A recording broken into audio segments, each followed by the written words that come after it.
I, Robert, Isaac Asimov. Her mother had joined them. Yes, it is. Gloria. Isn't it nice? Soft and furry? It's very gentle. It likes little girls. Can you play game? Surely. He can do any number of tricks. Would you like to see some? Right away.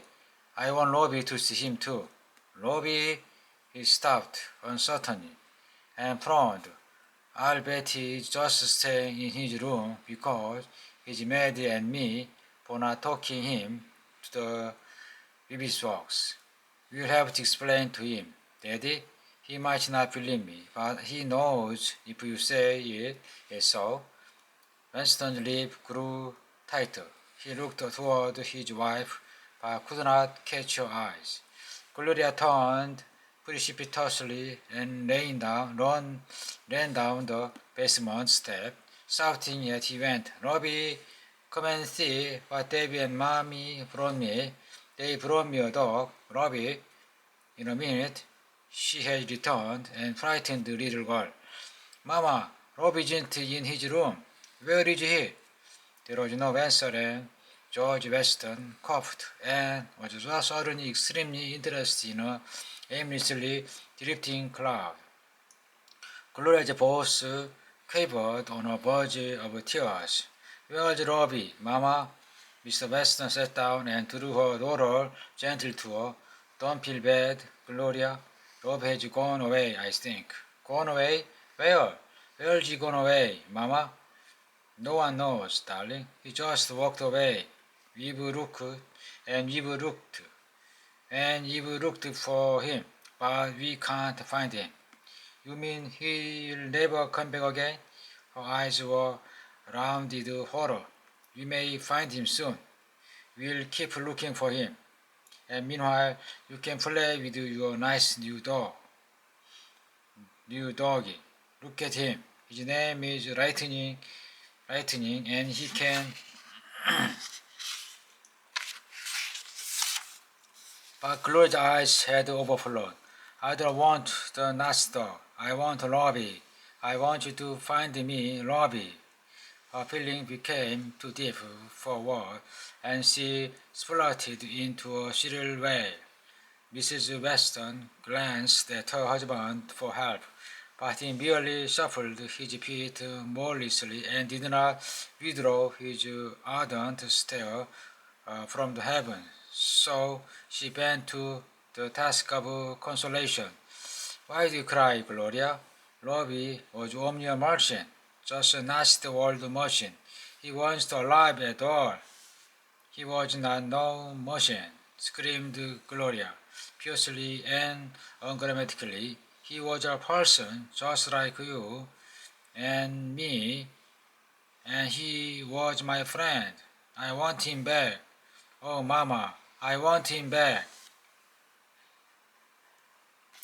Her mother groaned in defeat and left Gloria to her sorrow.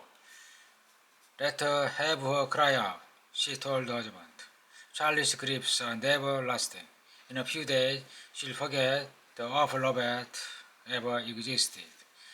But time proved Mrs. Weston a bit too optimistic, to be sure. Gloria ceased crying, but she ceased smiling, too. And the passing days found her ever more silent and shadowy. Gradually, her attitude of passive unhappiness wore Mrs. Weston down, and all that kept her from building was the impossibility of admitting defeat to her husband. Then one evening, she flounced into the living room, sat down, folded her arm, and looked boiling mad. Her husband stretched her neck in order to see her over a newspaper. What now, Grace? It's that child, George. I've had to send back to dog today. Gloria positively couldn't stand the sight of him, she said. She's driving me into a nervous breakdown. Winston raised down the paper, and the hopeful gleam entered his eye. Maybe you ought to get Robbie back. It might be done. You know, I can get in touch with. No, she replied grimly. I won't hear of it. You are not giving up that easily. My child shall not be brought up by a robot if it takes years to break her of it. Winston picked up his paper, gained a disappointed air. A year of this, you'll have me prematurely gray. You are a big help, George, is the bright answer. What Gloria needs is a change of environment. Of course, she can't forget Robbie here. How can she, when every tree and rock reminds her of him, is really the silliest situation I have ever heard of. Imagine a child pinning away for the loss of a robot. Well, stick to the point. What's the change in environment you are planning? You are going to take her to New York, the city, in August. Say, do you know what New York is like around August? It's unbearable. Millions do bear it. They don't have a place like this to go to. If they didn't have to stay in New York, they wouldn't. Well, you have to. I say, you are leaving now. Well, as soon as we can make the arrangements in the city, Gloria find sufficient interest and sufficient friends to pack her up and make her forget that machine. Oh Lord, groaned the lesser half. Those flying pavement. I have to. You have to. Was the unshaken response.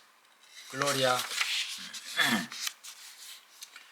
has lost 5 pounds in the last month, and my little girl's health is more important to me than your comfort.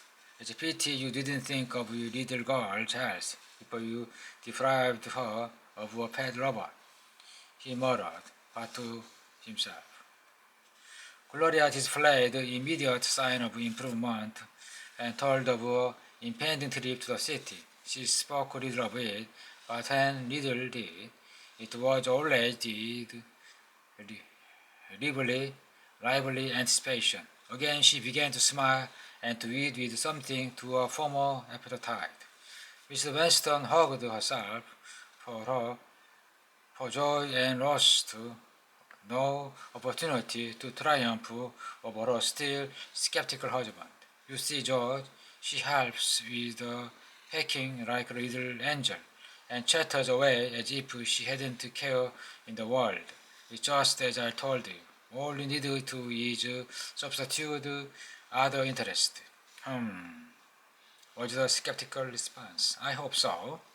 Preliminaries were gone through quickly. Arrangements were made for the preparation of their city home, and the couple were engaged as housekeepers for the country home.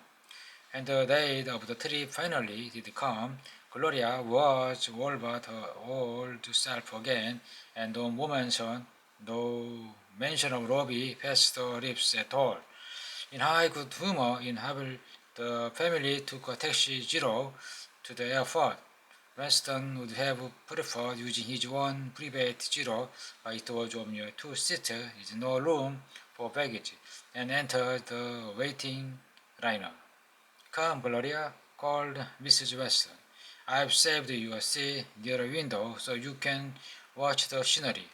Gloria trotted down the aisle cheerily, flattened her nose into the white oval against the thick clear glass, and watched with a intentness that increased as the sudden cupping of the motor drifted backward into the interior. She was too young to be frightened when the ground dropped away as if let through a trapdoor, and herself suddenly became twice her usual weight, but not too young to be mightily interested. It wasn't until the ground had been changed into a tiny patchwork quilt that she withdrew her nose and faced her mother again. Will soon be in the city, Mama? She asked, rubbing her childish nose. and watching with interest as the patch of moisture it or breeze had formed on pain shrank slowly and vanished. In about half an hour, dear, then it was just the faintest trace of anxiety. Aren't you glad you are going? Don't you think you will be very happy in the city with all the buildings and the people and things to see? You'll go to the big box every day and see shows and go to the circus and the beach and yes, ma'am, was Gloria enthusiastically rejoined. The liner passed over a bank of cloud at the moment. Gloria was instantly absorbed in the useful spectacle of clouds underneath one. Then they were over clear sky again, and she turned to the mother with a sudden mysterious air of secret knowledge. I know why you are going to the city, Mama. Do you, Mr. Weston emphatically? Why, dear? You didn't tell me because you wanted it to be a surprise, but I know.